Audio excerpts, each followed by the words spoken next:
From 1967 to the present, lessons from the Six-Day War. June 1967 witnessed one of the most critical and surprising moments of the century. Within 6 days, Arab states, led by Egypt, Syria, and Jordan, lost sovereignty over vast territories they have yet to recover. The conflict has been called the Six-Day War, the June War, and, most candidly, Al-Naqsa, the setback. The event of Al-Naqsa represents the collapse of a political and military order and the further dispossession of a people. The questions it raises have never been satisfactorily answered. Was the war inevitable? Or was it the accumulated wreckage of miscalculation, hubris, or deliberate sabotage from within? The road to war. The regional atmosphere of the 1950s and 60s was one of intensifying friction between Arab states and the expansionist project consolidating itself in Palestine.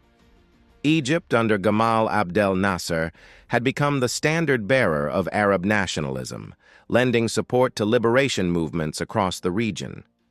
Syria was under sustained pressure over the Golan Heights. Jordan administered the West Bank and East Jerusalem, home to millions of Palestinians.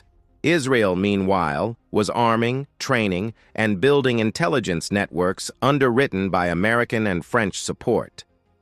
By May 1967, the situation had reached a dangerous pitch. Soviet intelligence, later proven fabricated, reached Nasser warning that Israel was massing forces for a large-scale assault on Syria. Nasser responded. He mobilized troops in the Sinai, demanded the withdrawal of UN peacekeeping forces, and closed the Strait of Tiran to Israeli shipping. Tel Aviv treated the closure as an act of war. In the Arab world, the media landscape was saturated with nationalist fervor. Radios chanted jingles of imminent triumph. Public confidence soared. But the ground reality was very different.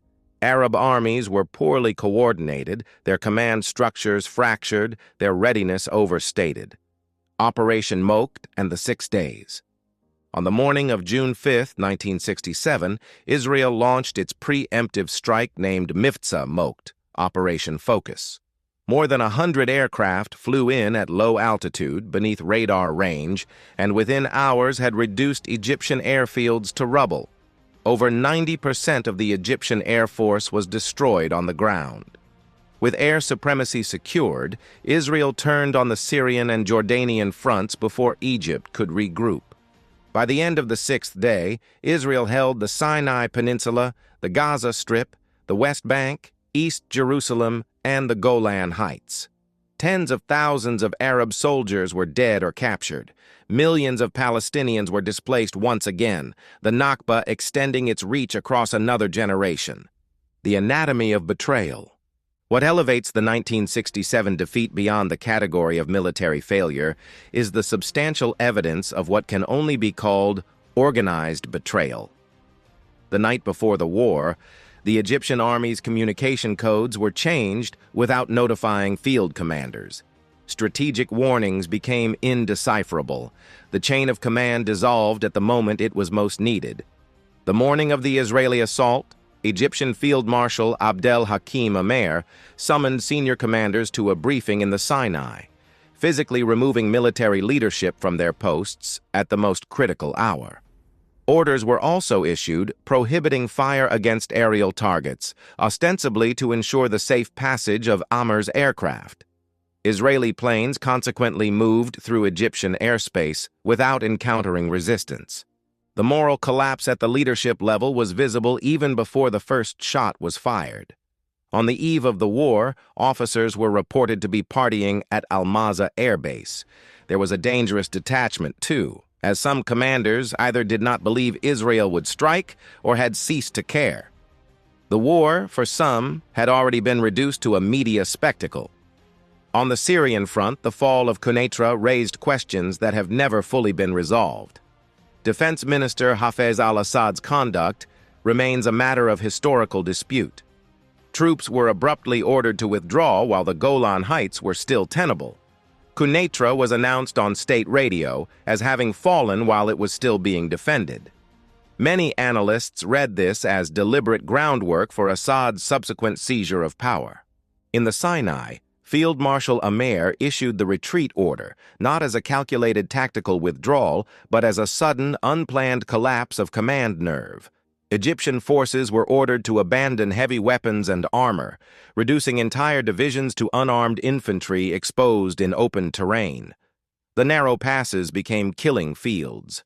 Thousands of soldiers were slaughtered on the roads without the means to fight back. The long shadow of 1967.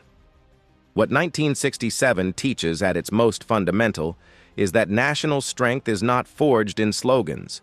It lives or dies by institutional integrity, coordinated command, strategic transparency, and a conception of national security that subordinates personal ambition to collective survival. Seen from sufficient distance, the defeat was not primarily military. It was structural.